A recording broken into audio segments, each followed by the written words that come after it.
first of all, Coach Collins was telling us the truth when he said that during those times we had him on Zoom, we were doing some interviewing, but so was he. So I want to thank him for the trust that he's placed in me and the opportunity to be a part of this. I think that we are in a transition, and we're trying to create something new and something better. And I appreciate his trust that I can be a part of that transition and help make that better. The second thing is Coach Brown, and thanking him and having the vision. I had a very narrow lane, and those of you that were around, that lane was a difficult lane for me to stay in.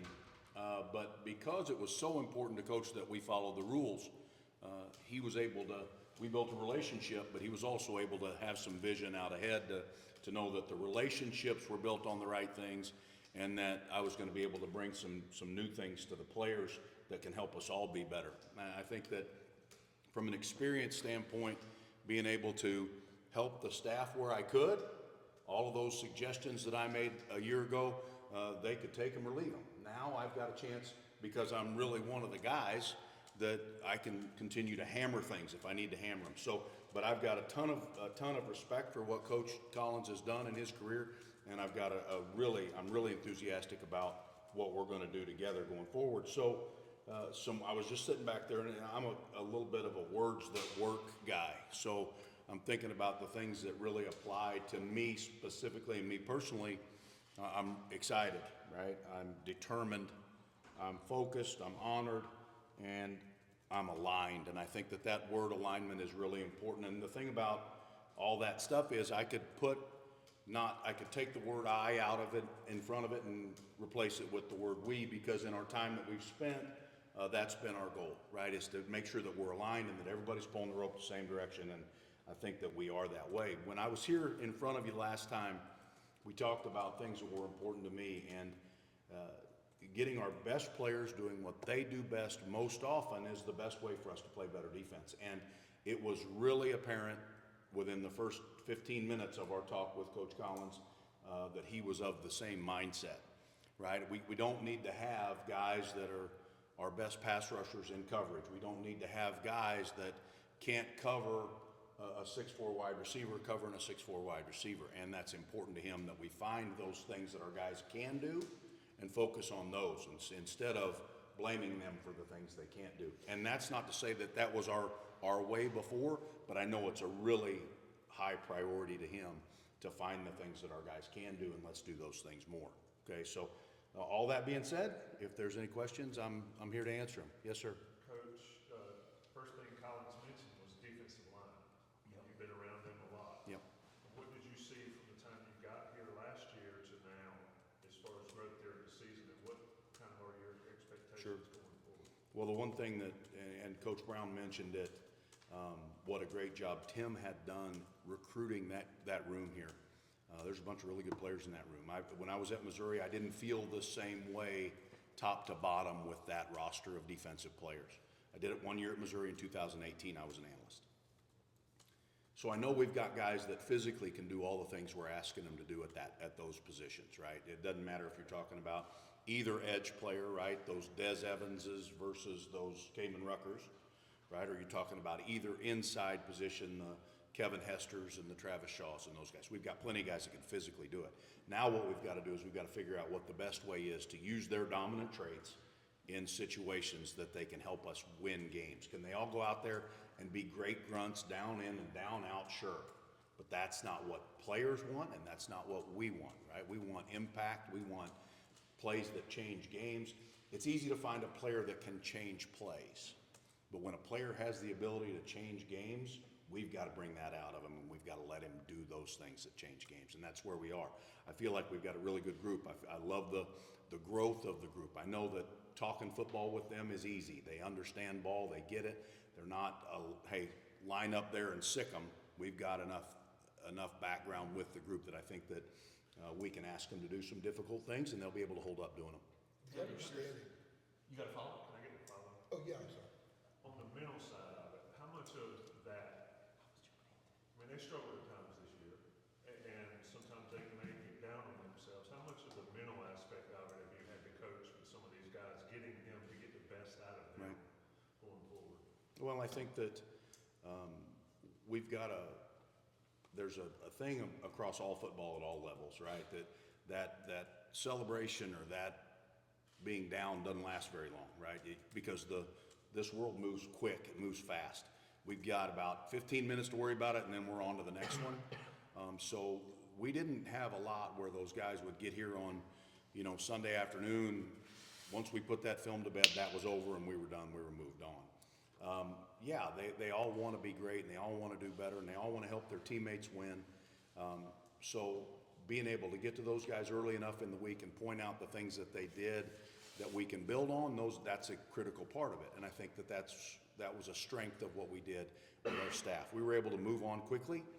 We just didn't solve the problems that came up. It's hard to see around corners sometimes, right? And we didn't do a very good job seeing around corners defensively here. And I think that's going to be a big part of our mission moving forward. Okay, how can we put our guys in position to what we predict will be the next tough thing that we've got to handle coming down the road? The understanding was that you'd be here a year and you'd go back into the NFL.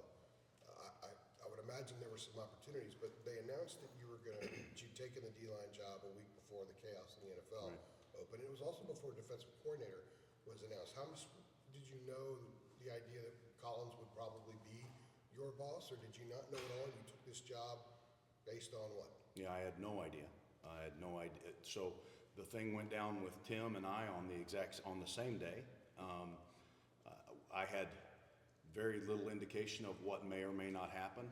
I knew that as I was driving back here from Atlanta, I got to go home over the New Year. So I was home over the New Year and spent some time with my wife and our two sons. I was driving back. I was 15 minutes off campus, and Coach Brown called. Said he had just let Tim go and wanted to know if I was interested, and if I was, would I be committed? And I said yes to both. I am interested and I am committed. So I had no idea who the coordinator was going to be. I just knew that the head football coach at the University of North Carolina wanted me to be a part of something special that he wanted me to help him get to where we're trying to get to. I believe you expressed to us last year when we talked to you about maybe getting back in the NFL. So what was it about your year here that made you decide, you know what, I'm not even going to look at anything else. This is where I want to anchor down. Mac mentioned it when he was up here. I do think that we're really close. I know that we've recruited a bunch of good players here. This league, I don't think gets the respect it deserves offensively. This is a difficult league to play great defense in. So those 4 schools that played really good defense this year in our league, that's a huge compliment to those 4 defensive staffs and groups of players. I'm at the point now in my career that I'm looking for the greatest challenges. I'm looking for the greatest opportunities to work with the people that I want to work with. Jeff mentioned it, right? It was really important for him to be around people he wanted to work with. And that opportunity presented itself here. This NFL thing, it's a crazy, crazy thing, and it's spinning fast right now. And there's going to be an awful lot of things that happen over the next 3 weeks, and it's really nice for me not to have to worry about that right now. So you're a college coach now, Tim? I am. Yes, sir. Yes, I am. Jeff, with all the talk about the late season problems, now that you're one of the guys and you're sitting around the table when Mac says, what do you guys think? What will you throw out in terms of That's a great question, and that's a difficult answer because we all have a voice. Sometimes it's important to know when my voice should be heard, and I wait until it's my turn. I know that we didn't finish the way we wanted to finish, but I also know that our numbers were our numbers most of the year, right? Did we start great against South Carolina? Absolutely, right? And then we put our system on tape, and then people started to game plan for what we were doing. Toward the end of the year, there were a whole lot of factors that led to what the finishing numbers were. But at the end of the day, we didn't go from being 4th in the country to being 95th in the country in total defense in the last 4 weeks of the season. We've got a long ways to go, but we're just the men to get there, and we got the right players in place to get there. I'm not going to look back at any of that stuff. I'm going to look forward and how I can help Coach Collins help Coach Collins make his vision come to life. And my job as an assistant coach is to make Coach Brown the most successful head coach he can be. So I'm going to keep my opinions to myself till they're asked, till I'm asked for them. When I'm asked for them, then I'll give them. But as of right now, I've got a different lane that I'm in. Ted, it's hard to quantify. I mean, there's metrics for everything, but in terms of quantifying attitude, like, would you say that, I mean, you need to work on getting a different attitude just defensively as a whole, maybe defensive line specifically? Yeah. Is that an area that needs to be addressed and changed and ranked up? I think that something that, when you look at defensive systems, does that system allow that defensive player to be what he wants to be?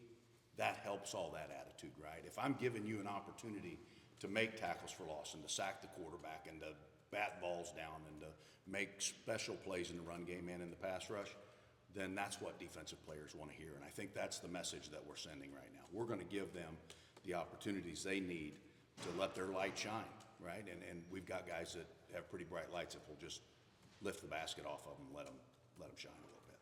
I think that they've got a great attitude. I think they're in a great place mentally. I think they're excited for the new opportunities and for the change. And that's not directly or indirectly a reflection of what happened here before. We're all eyes forward looking for that next opportunity to be better. So when you're spending that year as an analyst, and I know you were at another school before, and there were a lot of limitations. You mentioned the narrow road that you were on. Yeah. A lot of limitations.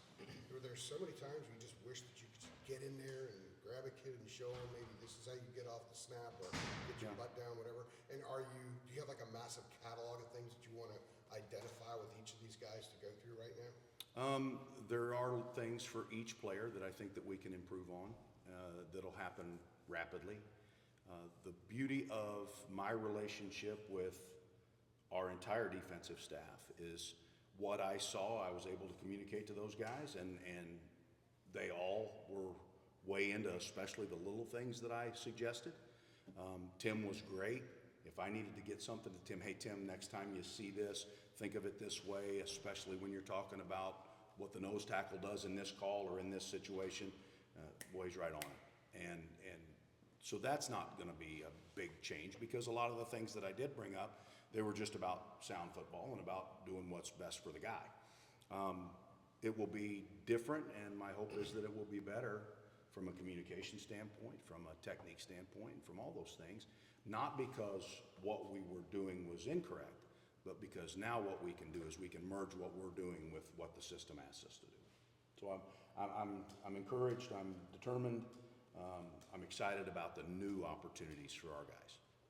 Ted, I wanted to ask you as well, if you've had a chance to kind of address the defensive line group as a whole, like whether meeting with them on in person versus whatever. Just like kind of have you had a chance to talk with them, and if so, what kind of was your message to those guys? We met the same Tuesday night that Coach Collins had a unit meeting. We had a position meeting, and as of right now, that's the defensive line and the outside linebackers. We all met together. That's going to be something that's a little bit fluid moving forward about where those guys are going to be on a daily basis, especially the outside linebackers. That's been my background in the NFL for the last 16 years. I came into this business as a defensive line coach years ago. So right now that merging of a little bit of the technique in those two position groups makes all the sense in the world. The meeting itself was about relationships. It was about truth and trust. It was about my vision and aligning with their vision for themselves. And it was an encouraging meeting. I think the guys are excited for the change. So Jeff, I'm so sorry, Ted. Ted, does that mean you have to figure out if Rucker is a DN or an outside linebacker, or Des Evans is that what you mean? Like, because I guess you're eliminating the jack. Not necessarily, no. We're still going to have the position group because that group, that's a little bit of a hybrid position, and he does different things than Des Evans would do. But at the end of the day, we've got 15 minutes of individual on a Tuesday, and in that 15 minutes, how am I going to coach the nose and taking on a double team and also coach the sandbacker playing quarter flat? We're going to have to, that's the fluid part of it, right? It's going to be, what's the best way we can use our resources from a coaching standpoint to make sure everybody's on the right page and moving in the right direction from a technique standpoint. I've stood in front of larger groups than defensive line guys and outside linebackers combined, so that's not a problem. We've got plenty of resources to get everything coached that we need to get coached, but from a fine detail standpoint, that's the part that's in a little bit of flux. Though we still will have guys that do a variety of things, right? Des does a variety of things. Cayman Rucker does a little bit different variety. So yeah, we're excited for the change and for the transition, and we'll find out what the best way is to get those guys the work they need so we can play really well on Saturdays. Ted, hypothetically, if this team is not as tough and nasty as you want it to be, how do you teach toughness and how do you make it contagious to the rest of the Yeah, team? well, I think that you have to point it out. When you see it on tape, you have to point it out, and you have to praise those guys that show that. I think that you also have to point it out when they need to make an improvement in that, right? When I ask a player how good he wants to be, if he tells me he wants to be the best, and I put the pointer on him in the meeting room, and I say, hey man, the best guy doesn't practice like this. I need you to be tougher in this situation against this double team or against this down block kick out. And if they're of the same mindset, they'll buy right in, and if not, it'll be a long, challenging relationship. But I know this, all of our guys are willing. Every one of our guys you can't play at this level if you're not tough, physically tough. But I think that overall, mindset-wise, you'd love to see the whole thing reflect that toughness, right? And I think that's why Coach Collins and I are here. Since you mentioned Des Evans, he's using his COVID year come back for a 5th year. Do you look at him maybe still as a bit of untapped potential because he's got such a high ceiling? And is there an element of excitement for you to have the opportunity now to directly tap that potential over the next 9 months? For sure. I think we know what Des Evans is now. I think we know exactly what he is. Do I think that there are some places where he can show more things? Absolutely. Am I excited about the opportunity to tap into any unreached potential? I think we know what Des is. I'm not going to say that we haven't reached that point where we know exactly what Des is. Are there ways that we can use Des differently that may lead to some more production in some different areas? Yes, absolutely, and I'm excited for that. That's going to be something that we as a staff do, right? That's not going to be something that all of a sudden I'm going to say, okay, Des, instead of lining up with your right hand down, I need you to line up with your butt toward the line of scrimmage, and that's all of a sudden going to make him a better pass rusher. That's not the objective. The objective is to get him to do what he does best more, right? And if there's something that he does best, if he has a dominant trait, let's find a way to use it. Ted, how about getting back into the scrum of recruiting full-time? Yeah. Is that daunting? Is it exciting? I've always loved that part of it. There's the stuff that happens after the recruiting day that's been the hardest thing, right? So when I had a high school age son, I was glad to be in the NFL because I was able to go watch my son play on Friday nights, not somebody else's son play on Friday nights. When I was at Arizona State and I had the Metroplex in Dallas and East Texas, at the end of the recruiting day, it wasn't much fun to go back to a hotel and be 1,500 miles away from my family. Not at all scared of that. We're at a different stage now, right? My wife and I are empty nesters. Our one son's coaching football in San Antonio. The other one's a sophomore at SCAD, and our daughter's in Des Moines. We've got 3 grandkids. So they don't need dad home every night. But our goal is to continue to build as strong a family as we can, and we'll figure out the best way to do that through this recruiting change and how it works. But it's so different now than it was when I did it last, right?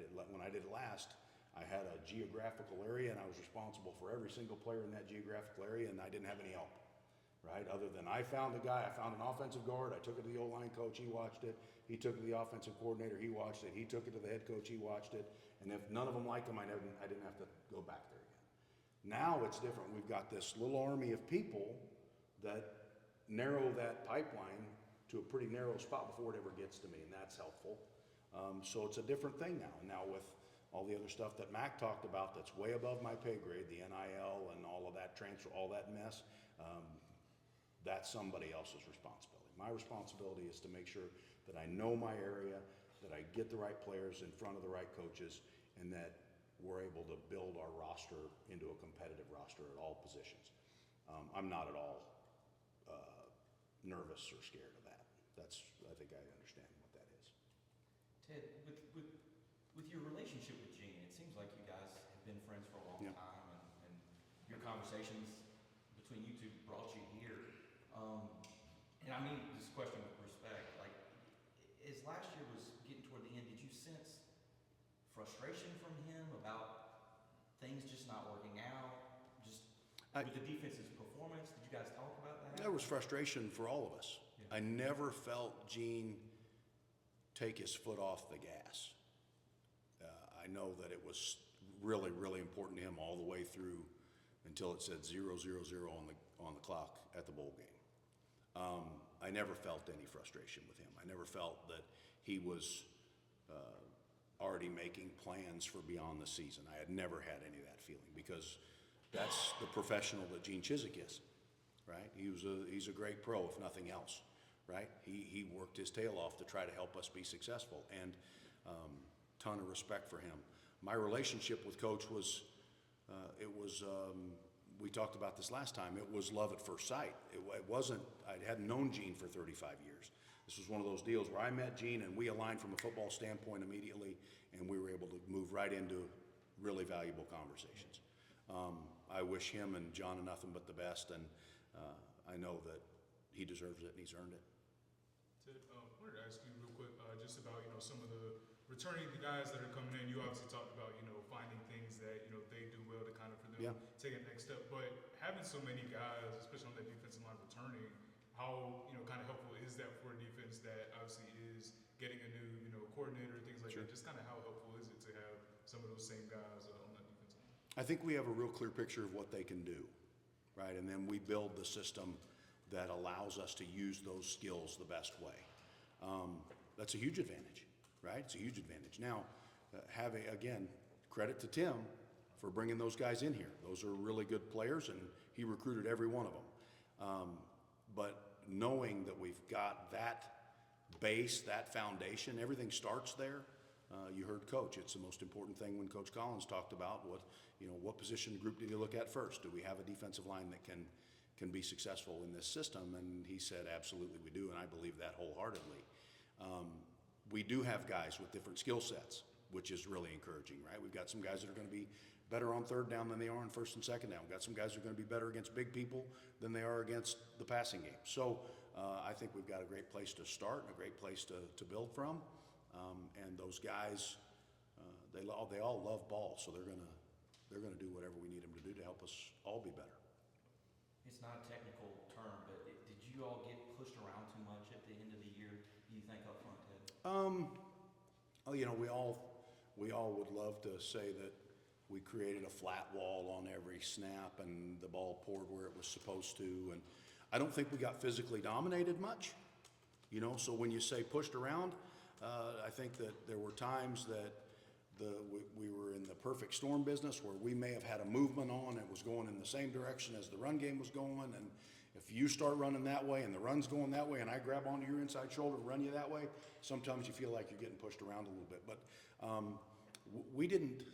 I don't think we got physically dominated very often. I think that there were times that simply doing our job got us a little sideways because of the job we were asked to do. On the playbook page, great. It's awesome. It's sound. All 11 guys have a designation under their little picture on the playbook page. That's all great. But there's also, let's not forget now, at the snap of the ball, there's a 320-pounder that's trying to keep you from doing all 9 of those things you're supposed to do at the snap of the ball. And he'd like to gore you. So it's 11 on 11 one-on-one games. And sometimes you do get moved around a little bit. We good? Can I ask one more? What's the biggest difference you've seen from a college player and an NFL player, aside from the talent and the age? Right. I think that And the paycheck. we've got a really strong pro approach here. Our guys study tape on their own. Our guys spend extra time in this building, and they do a great job in the training room of taking care of their bodies. The biggest difference between professional players and college players is the professional players understand that the margin of the margin for error is that big, right? They get humbled on a daily basis, right? These guys, it's Kevin Hester, for instance. It's hard to find 6'5", 330 walking the streets.